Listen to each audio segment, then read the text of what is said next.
Jet engines operate by blasting out piping hot exhaust gases to create thrust. That's how planes fly through the air at 500 miles per hour. Theoretically, equipping trains with these engines could boost their speed considerably. Imagine a train journey from New York to Chicago, a distance of 550 miles completed in just a few hours instead of the usual 19 or 20 hours required by regular Amtrak. A jet-powered train could make rail travel as fast as flying, but without all the airport hassles. No long security lines, no waiting for your bags, and direct drop-offs in the heart of the city. The significant advantages of such speed and convenience pretty hard to ignore. And here's another cool thing. Jet-powered trains might not need a whole new set of tracks. Unlike those super fancy maglev trains, we've made videos about those, which float on magnets and require special tracks, jet-powered trains could, in theory, roll on existing tracks with some upgrades, such as stronger rails to handle the extra speed. This approach could save a ton of money compared to building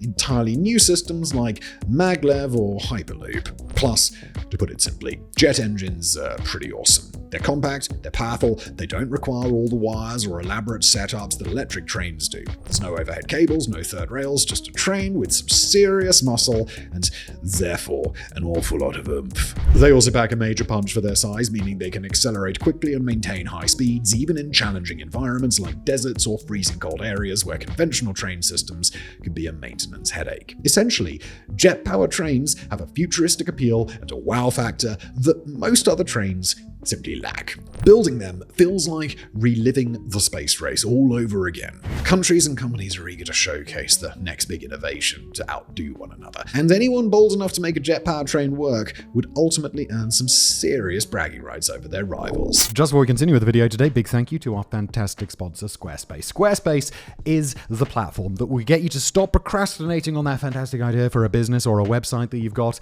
and actually get it done. Procrastination is bad. And Squarespace, it's so easy. They've got this thing called AI Blueprint where, you've got an idea, you go in there, you fill out they ask you some questions, and then they're like, their AI does its magic, and boom, there's a website. And then what you do is you just drag and drop and you edit it and you tweak it. And before you know it, you're done. I did it before the AI thing and it took half an afternoon. With the AI thing, I don't know how it's so quick. You don't even have to think about it. It's so quick. Plus, it's got built-in SEO features so people can find your site. They've got member areas so you can sell exclusive content if you want to, like courses, behind-the-scenes videos, or whatever you want to gate for your subscribers. Plus, they've got analytics so you can see what's working as email campaigns as well. They've just got everything you need. So head to squarespace.com/megaprojects for a free trial, and when you're ready to launch, use the offer code MEGAPROJECTS to save 10% off your first purchase of a website or a domain. And now back to today's episode. Technical challenges and engineering nightmares. Jet-powered trains face significant technical challenges. The problem is that in practical terms, they are a major hot mess when it comes to actually making them, work. So let's get into why from a technical perspective. Look, to start, jet engines are massive fuel hogs. They are built for planes cruising high in the sky where the air is thin and they can simply zoom along.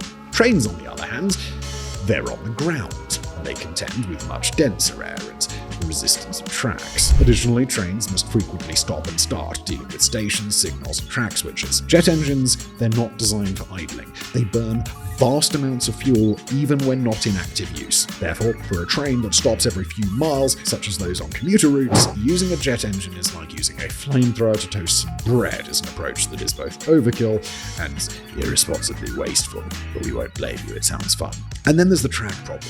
Sure, entirely new tracks might not be required, but the reality is that preparing current ones for jet-powered trains would be a complex process. Regular trains, even speedy ones like Japan's bullet trains, which max out at around 200 miles per hour, rely on super strong, perfectly aligned tracks that demand extensive maintenance. Now imagine a jet-powered train barreling along at 400 to 500 miles an hour. That is a whole new level of chaos with crazy vibrations, intense air pressure, and even engine heat threatening to wreck the tracks, wheels, and just pretty much everything else. Upgrading old tracks to endure that speed would be a significant long-term operation. And if you decide to build new ones, you might as well opt for a system like maglev, which they're actually designed for such extremes. So now let's talk about aerodynamics, or how trains are basically the opposite of sleek. Trains are big, boxy vehicles designed to carry large groups of people or significant amounts of cargo, not to slice through the air like a fighter jet. To make a jet-powered train work, you'd have to redesign it to be super streamlined, which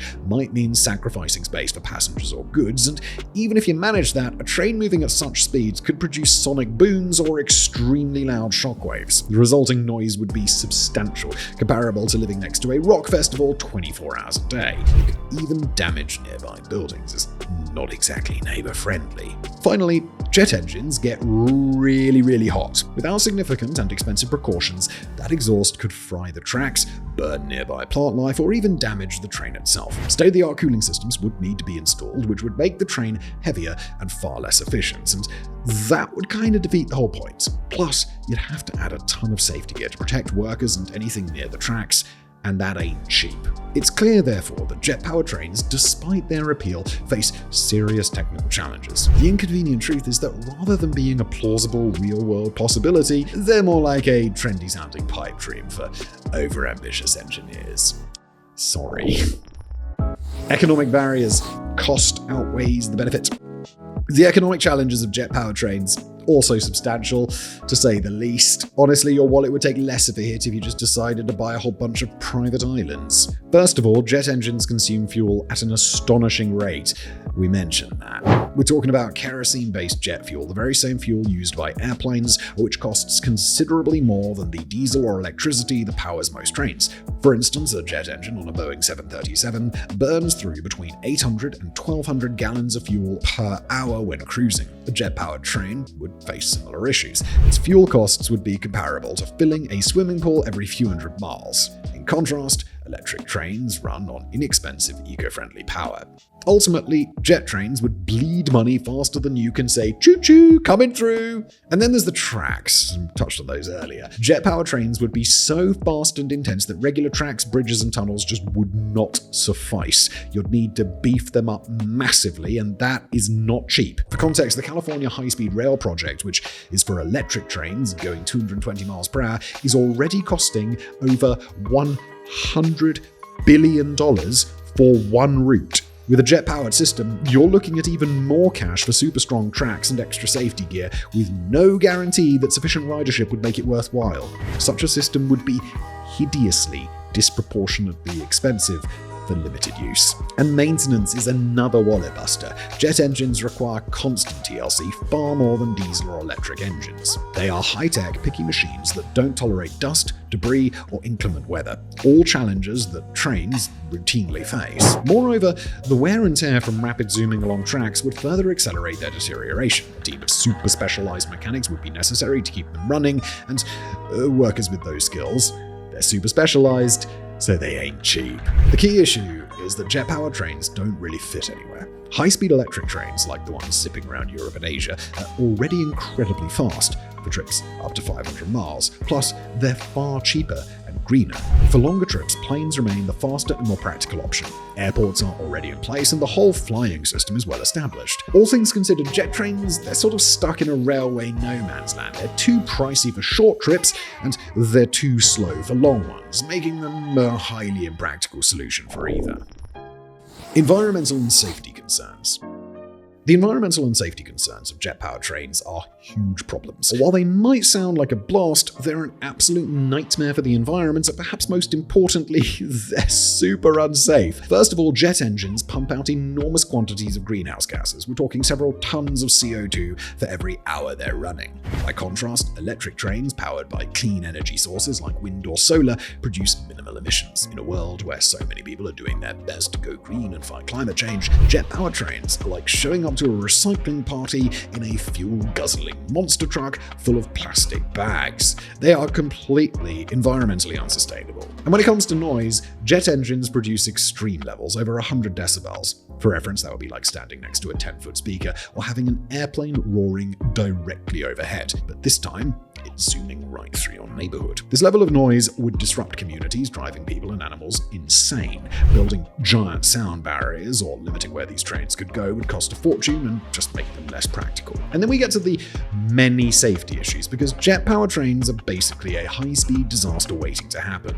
A train hurtling along at 300 miles per hour presents severe risks. If that train were to derail, the outcome would be far from a minor mishap. It would be a massive catastrophe capable of damaging property and, more worryingly, killing people. Furthermore, considering all that jet fuel blasting out super hot, high-pressure exhaust at ground level is also a recipe for trouble. It could damage tracks, ignite fires, or put workers and nearby wildlife in harm's way. Addressing such chaos would require an entirely new set of safety protocols and emergency plans, a time-consuming and costly logistical headache you wouldn't wish upon your worst enemy. Practical, competitive, and historical shortcomings.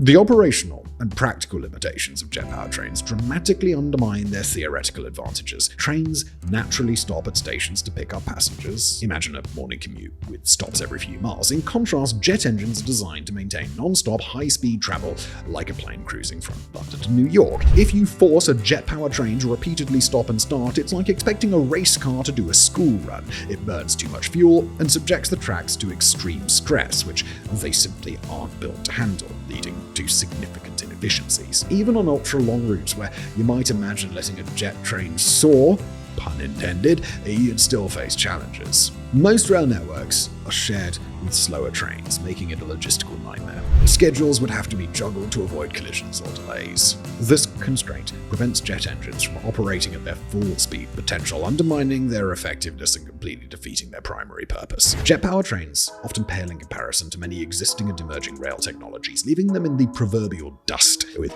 so many superior options for fast, efficient, and planet-friendly rail travel, jet trains just can't compete. Consider high-speed electric trains. China's CR400 Fuxing, I guess that's Fuxing, zooms along at 250 miles per hour, and France's TGV reaches 200 miles per hour. As the pinnacle of rail travel, these trains are reliable, smooth, and far kinder to the environment. The electricity they run on, often sourced from clean energy, means they aren't emitting vast amounts of CO2 like jet engines. Furthermore, they operate on tracks that have been perfected over many years. And then there are maglev trains, like the ones in Shanghai and Japan, that literally float on magnets and can hit speeds of up to 375 miles an hour. They're incredibly efficient, quiet, and don't use fuel at the rapid rate that jet trains do. No exhaust, no nonsense, zero drama, just a whole lot of speed. There are also cool new technologies stepping up to the plate, like hydrogen-powered trains and battery electric systems. These provide all the benefits of jet trains without the crazy fuel bills or environmental hazards, making them far more efficient and sustainable. And let's not forget Hyperloop. So with all of this information, you might be surprised to hear that people have actually tried this.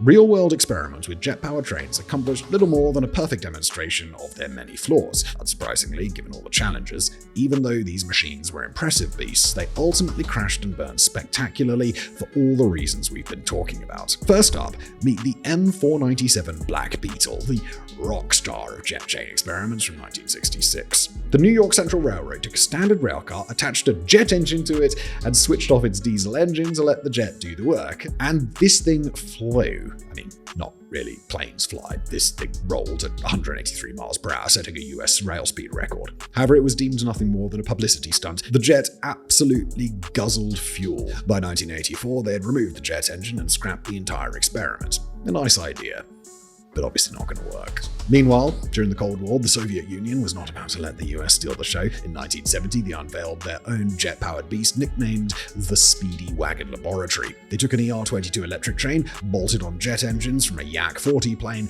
and added a sleek nose and tail to make it more aerodynamic. This machine reached 160 miles per hour on test tracks and was theorized to be capable of achieving 223 miles an hour. The Soviets were utterly convinced that they could combine the best aspects of rail and air travel, but it was ultimately a familiar story, by 1975 it was game over. Fuel costs were once again astronomical, the noise was unbearable, and the expenditures required to upgrade the tracks to handle the jet's fiery blasts would have even made Elon Musk cry. Various other wildly ambitious attempts at jet powertrains over the years failed repeatedly due to the same issues: too expensive, too loud, too impractical. Now, in theory, jet-powered railways offer high speeds and a futuristic vision of rail travel that could rival aviation, capturing the imagination. On paper, the allure of covering vast distances in record time without the time-consuming check-in processes of air travel, combined with the potential to adapt existing infrastructure, makes the concept appealing on multiple levels. Sadly, the idea is far less glamorous when it comes to, actually doing it. Historical experiments clearly demonstrate these challenges. They show that although jet-powered trains